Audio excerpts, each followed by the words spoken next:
So, as I'm sure all of you are aware, the jury has reached a verdict. This video is being recorded the day after the decision was made in the Derek Chauvin trial in the murdering of Mr. George Floyd.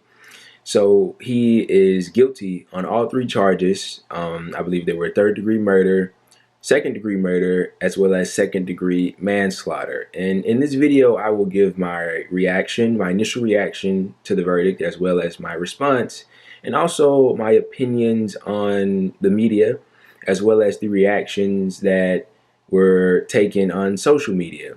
So allow me to begin, firstly, by saying that this event has been, and it still is, because it's not over yet. We're still waiting for the sentencing, but that's an entirely different discussion.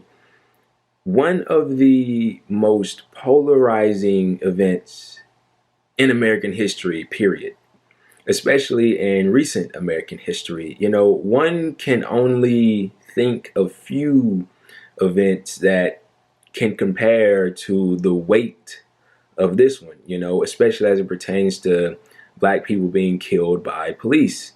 A couple that comes to mind is the Trayvon Martin case, which was insane and garnered so much attention. But even then, it's like, well, that one wasn't on camera.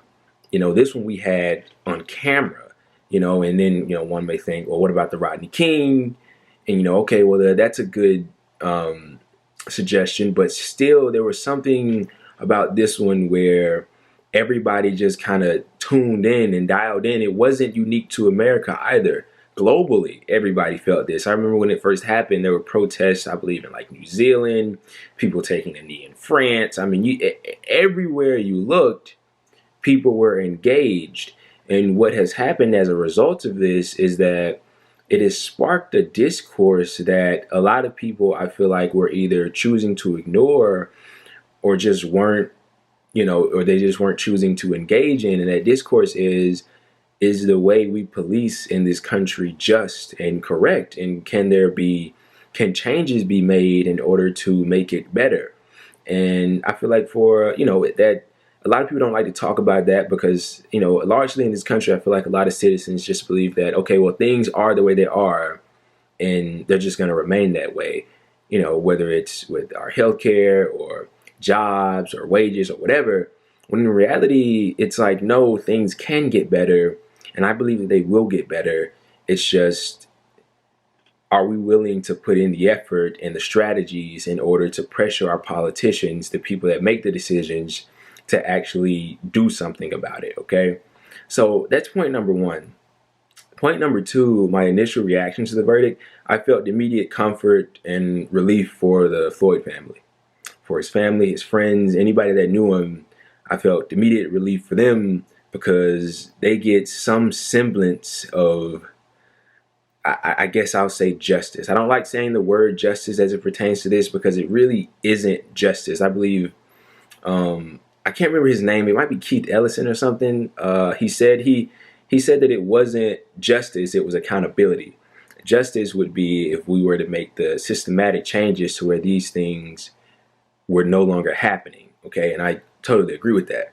But I felt immediate comfort for his family and friends and the people that knew him and the black community as a whole, you know what I mean? Because this hits especially deep with myself. That being said, let's turn to the media. The media's coverage of this entire thing, honestly, I thought was kind of reprehensible. It was awful. It was absurd. It's funny how previously, like before the verdict was decided, it was, I don't know, will he be guilty, or maybe he'll be found not guilty. And they were talking. I hate the way they talk about the protesters. They cover the protesters as if they're this raging mob that are in the streets protesting, and some might engage in violence every now and again for no reason. Basically, there's no reason why they're committing the acts that they commit, right?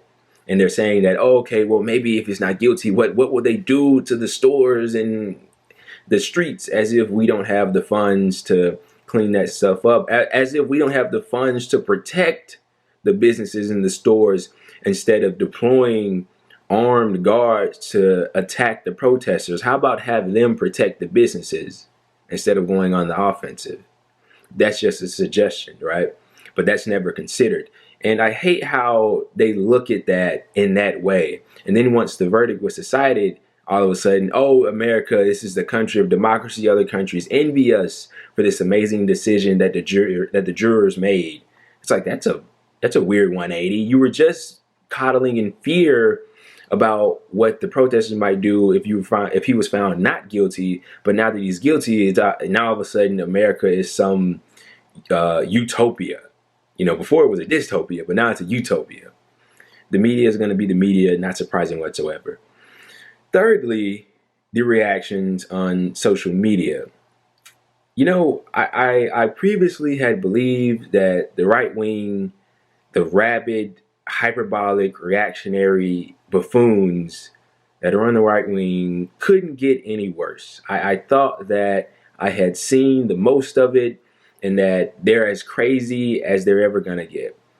Boy, was I wrong. Some of the reactions and takes that I witnessed on Twitter especially were among the worst. And I had to stop myself from digging any deeper because I didn't want to ruin my mood. You know, because yesterday was a good day, you know, because the verdict was one that we anticipated and expected and wanted to happen. I mean, the guy, he killed someone on video, had his knee on his neck for 9 minutes, and we're here like maybe he might not be found guilty. It says something about America, doesn't it? But I want to read to you a couple of these takes. Of course, there was going to be a pivot. Expect more police to quit in the coming weeks. Cops need to resign in masses now. This is what the right wing is saying. And I have to tell you, after this, I don't want to hear anything else about abolish the police. Not abolish the police, not defund the police. Police should quit en masse. Police are going to start resigning. That's what you're calling for? I don't want to hear another word about it. Not about it. Abolish the police or defund the police. If this is your position now, why would they have to resign in solidarity with Derek Chauvin, a murderer? He's on camera killing someone. That's why they should resign? None of it makes sense, guys. Caitlin Bennett, the famous gun girl, right? And now we know our country will not be able to withstand the threat of the mob when asked to protect our innocence. Our justice means nothing anymore. Sacrifice him to the mob. I mean, this is their new thing, you know, cancel culture. All of their problems are because of cancel culture. That's what the mob is. You know, they're the biggest victim of the mob, even though they're the ones that are actually the mob. They try to cancel everything. They're trying to cancel the MLB, Coke, FedEx. These are just a few of the things that they're trying to cancel at the moment. I could go on and on. They're a lot. They're not real. They're liars. These people aren't serious.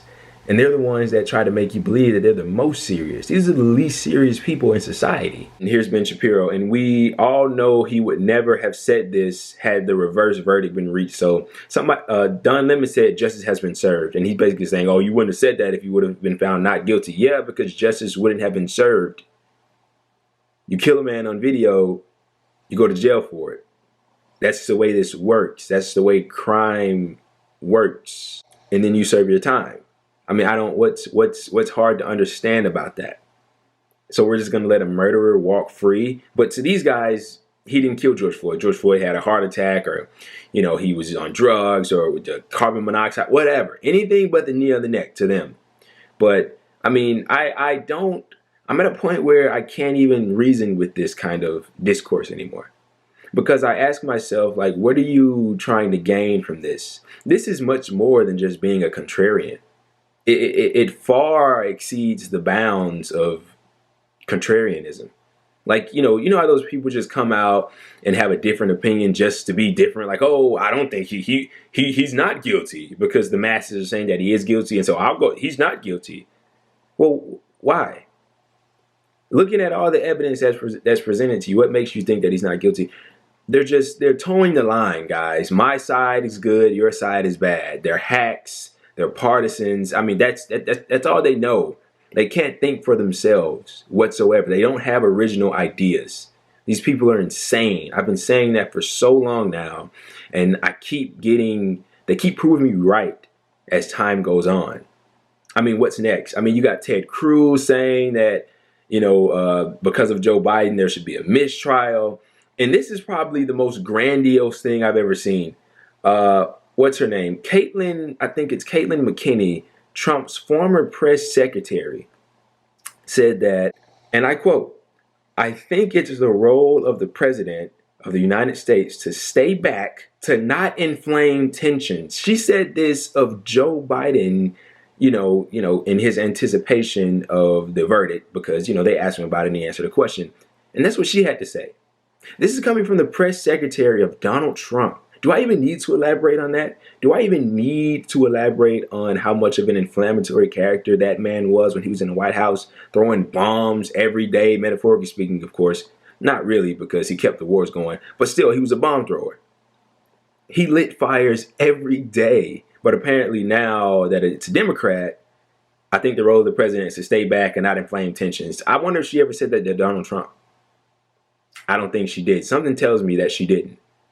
But that's just the right wing. I don't want to harp on that for too long, because I don't want to talk about shit that really doesn't matter in the end, because none of this matters. It's just talk at the end of the day.